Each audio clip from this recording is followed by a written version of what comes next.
કોળી પણ આ મોટી થાય, એક બીજી લાલ આવે, આ બહુ મોટી થાય, કોળું પણ કહેવાય આને. હેલો દોસ્તો, નમસ્કાર. કેમ છો ગુજરાતની પબ્લિક? તો આજના વ્લોગમાં સ્વાગત છે તમારું બધાનું. અને હું તમને બતાવું અમારું શાકભાજી કેવું છે એ બધું. તો વિડીયોમાં બન્યા રહેજો દોસ્તો. અને આ અમારું માંડવા બનાવેલી વાડી છે શાકભાજીની. બધું શાકભાજી કરેલું છે. અને અહીંયા ગાડી આ કેટલી મોટી દૂધી છે દોસ્તો, જોઈ શકો છો તમે.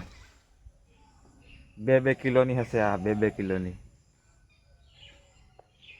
જોવાય છે તમને વિડીયોમાં. 2-2 કિલોની દૂધી હશે દોસ્તો. અને આ બાજુ પણ સરસ બધું શાકભાજી જ કરેલું છે. આ કેટલું સરસ થઈ ગયું છે બધું શાકભાજી. વિડીયોમાં બન્યા રહેજો, ઘણું બધું બતાવું છું વિડીયોમાં. અને અહીંયા ગાડી અમારી આ કોળી પણ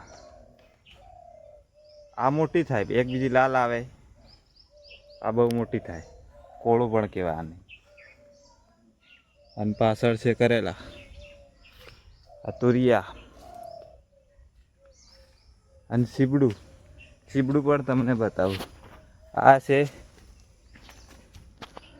આ પ્રકારનું લાલ થઈ ગયું. એક બીજું આ બાજુ છે, આ રીનાનું. અહીંયા ચોળી હોળી હતી પણ એ બધી બગડી ગઈ. હવે બીજું બતાવું તમને શાકભાજી કેવું થઈ ગયું છે. આ બાજુ તુવાર કરેલી છે, છોડ દેખાતા હશે. અને વિડીયોને લાઈક કરો, ચેનલને સબસ્ક્રાઈબ કરો. અને અહીંયા છે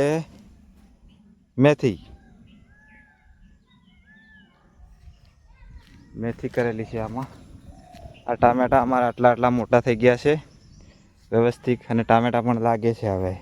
આ મરચાં લાગી ગયા, મરચાં દોસ્તો લાગી ગયા છે. બાજુમાં બીજું અલગ અલગ છે, કોબી, ફ્લાવર, પાલક. ચોળી પણ લાગી ગઈ છે. આ ચોળી અમારી લાગી હવે દેખાય. આછી ચોળી લાગે. બાજુમાં ભીંડા, એની બાજુમાં ગવાર છે. ને અહીંયા અમારી એક ગાય બાંધેલી છે, ચરે છે.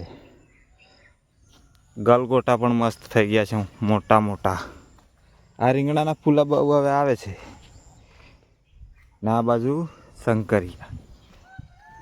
બીજું તમને બતાવું દોસ્તો. તો મારી પાછળ તમે જોવાતું હશે કેટલી ભીષણ આગ છે. અને આ બધું અમે ફાર્મમાંથી જે ડાળા કાપીને અહીંયા ભેગા કર્યા હતા, એક જગ્યાએ ઢગલો કર્યો અને હવે સળગાવી દીધું છે. અને આ બાજુ પણ તમને ખૂણામાં સીધું ત્યાં પણ એક ઢગલો છે, હજી એ સુકાયો નથી. અને ફાર્મમાં જેટલા પણ આ રીતના ડાળા નીચે આવતા હતા એ બધા ડાળા મોટા મોટા ઝાડોનો કાપી લીધા છે. અને કમ્પ્લેટ સફાઈ થઈ ગઈ છે.